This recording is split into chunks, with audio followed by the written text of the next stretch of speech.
Hello friends, एक बार पुनः आप सभी का आपके अपने YouTube channel DL study classes में बहुत बहुत स्वागत है। आज हम जीके जीएस के मोस्ट रिपीटेड 15 क्वेश्चनों को लेके आए हैं, जो कि बार बार एग्जाम पूछे जाते हैं। चाहे कोई भी गवर्नमेंट एग्जाम हो, जिस भी एग्जाम में जीके जीएस पूछा जाता है, उस एग्जाम में एक क्वेश्चन बार बार रिपीट किए जाते हैं। आज हम उन्हीं क्वेश्चनों को लेके आए हैं जो कि एग्जाम में पूछे जाते हैं। तो चलिए देखते हैं कि किस प्रकार के प्रश्न हमारे एग्जाम में पूछे जाते हैं और उन प्रश्नों में से हम कितने प्रश्नों को सही कर पाते हैं। जिसमें पहला प्रश्न है कि भारतीय संविधान में उल्लेख अनुच्छेद 36 से 51 किस रूप में जाना जाता है? मौलिक अधिकार, प्रस्तावना, राज्य के नीति निर्देशक तत्व या मौलिक कर्तव्य। तो भारतीय संविधान में उल्लेखित अनुच्छेद 36 से 51 यह राज्य के नीति निर्देशक तत्व के रूप में जाना जाता है, इसलिए option number C correct answer हो जाएगा। अगला है उच्च न्यायालय के न्यायाधीशों किनके द्वारा नियुक्त होते हैं? राज्यपाल, राष्ट्रपति, भारत के मुख्य न्यायाधीश या राज्य के मुख्यमंत्री। तो उच्च न्यायालय के न्यायाधीश राष्ट्रपति के द्वारा नियुक्त होते हैं, इसलिए option number B correct answer हो जाएगा। नेक्स्ट क्वेश्चन है कि पंपास चारागाह कहाँ पाया जाता है? साइबेरिया, उत्तर अमेरिका, दक्षिण अमेरिका या भारत। तो पंपास चारागाह दक्षिण अमेरिका में पाया जाता है, इसलिए option number C correct answer हो जाएगा, दक्षिण अमेरिका। नेक्स्ट क्वेश्चन है कि सल्फर किसमें आसानी से घुलनशील है? पानी, एल्कोहल, कार्बन डाइसल्फाइड या सोडियम क्लोराइड समाधान। तो सल्फर कार्बन डाइसल्फाइड में आसानी से घुलनशील होता है, इसलिए option number C correct answer हो जाएगा। नेक्स्ट क्वेश्चन है कि भारत के राष्ट्रपति पद के लिए चुना जाने के लिए एक भारतीय नागरिक की न्यूनतम उम्र क्या होनी चाहिए? बताना कि भारत के राष्ट्रपति बनने के लिए न्यूनतम आयु कितनी होनी चाहिए? 30 वर्ष, 35 वर्ष, 50 वर्ष। दोस्तों इसमें टाइपिंग मिस्टेक हो गया है, यहाँ ये होना चाहिए, ये बी और सी नहीं दिया तो सी मैं लिख दे रहा हूँ 40 वर्ष और यहाँ डी होना चाहिए।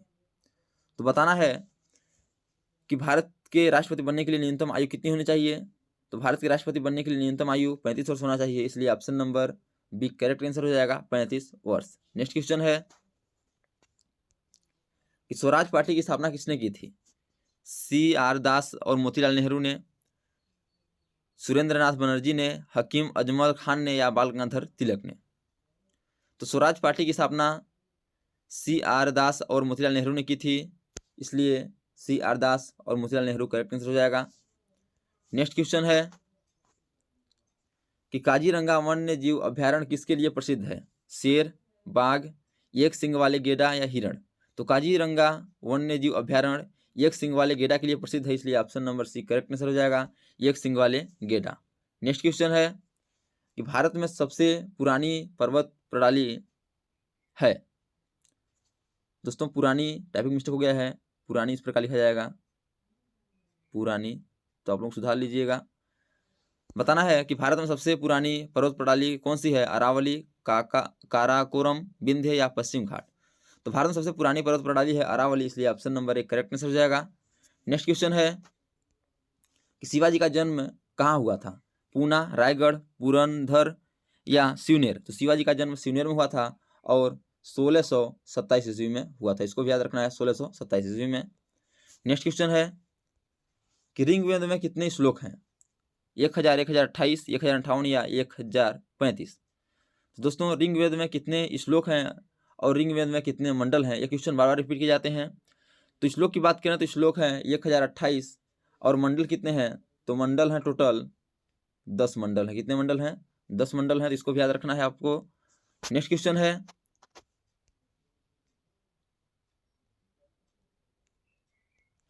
जो शाकाहारी हैं वह क्या कहलाते हैं? प्राथमिक उपभोक्ता, माध्यमिक उपभोक्ता, तृतीयक उपभोक्ता या अपघटित करने वाले।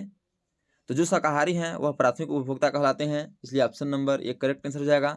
प्राथमिक उपभोक्ता के अंतर्गत गाय, भैंस, बकरी आते हैं और माध्यमिक उपभोक्ता के अंतर्गत बिल्ली, मोर, हिरण ये आते हैं और तृतीयक उपभोक्ता के अंतर्गत शेर, भालू, ये सब तृतीयक उपभोक्ता के अंतर्गत आते हैं, इसलिए ऑप्शन नंबर 1 करेक्ट आंसर हो जाएगा, प्राथमिक उपभोक्ता।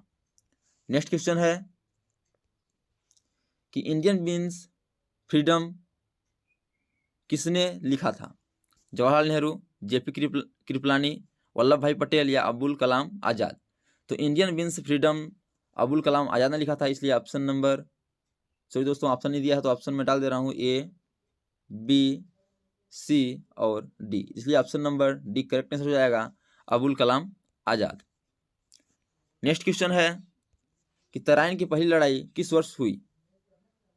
1191, 1192, 1193 और अगला डाल दे रहा हूँ 1195। बताना है कि तराइन की पहली लड़ाई किस वर्ष में हुई थी। तो तराइन की पहली लड़ाई 1191 में हुई थी, इसलिए ऑप्शन नंबर एक करेक्ट आंसर हो जाएगा। और तराइन की पहली लड़ाई पृथ्वीराज चौहान और मोहम्मद गौरी के बीच हुई थी। इस टॉपिक को याद रखना है। और दूसरी लड़ाई 1192 में हुई थी। नेक्स्ट क्वेश्चन है कि दिल्ली सल्तनत के किस राजा ने राजधानी को दिल्ली से दौलताबाद स्थानांतरित किया था? इल्तुतमिश, फिरोज शाह तुगलक, मोहम्मद बिन तुगलक या बलवन। तो इसका करेक्ट आंसर हो जाएगा मोहम्मद बिन तुगलक। नेक्स्ट क्वेश्चन है और आज का लास्ट क्वेश्चन है कि हवा की गति किससे मापी जाती है? बताना है हवा गति किससे मापी जाती है? अनीमोमीटर, टेकोमीटर, बैरोमीटर। तो इसका करेक्ट आंसर हो जाएगा अनीमोमीटर। हवा गति अनीमोमीटर द्वारा मापी जाती है। यदि बात करें बैरोमीटर की तो वायुमंडलीय दाब बैरोमीटर द्वारा मापा जाता है, इसलिए इसका ऑप्शन नंबर एक करेक्ट आंसर हो जाएगा अनीमोमीटर। तो दोस्तों thanks for watching this video. यह वीडियो आपको कैसा लगा कमेंट बॉक्स जरूर अपनी राय को बताइएगा। इसी प्रकार के ऑल गवर्नमेंट एग्जाम में पूछे जाने वाले GK, GS, math, reasoning, Hindi, current affairs के क्वेश्चनों को पाने के लिए हमारे यूट्यूब चैनल को लाइक, शेयर और सब्सक्राइब कर बेल आइकन को प्रेस करना ना भूलिएगा, ताकि जब भी न्यू वीडियो अपलोड हो तो सबसे पहले नोटिफिकेशन आप तक पहुंचे। तो आज तक के लिए इतना ही, मिलते हैं नेक्स्ट वीडियो में। तब तक के लिए जय हिंद, वंदे मातरम।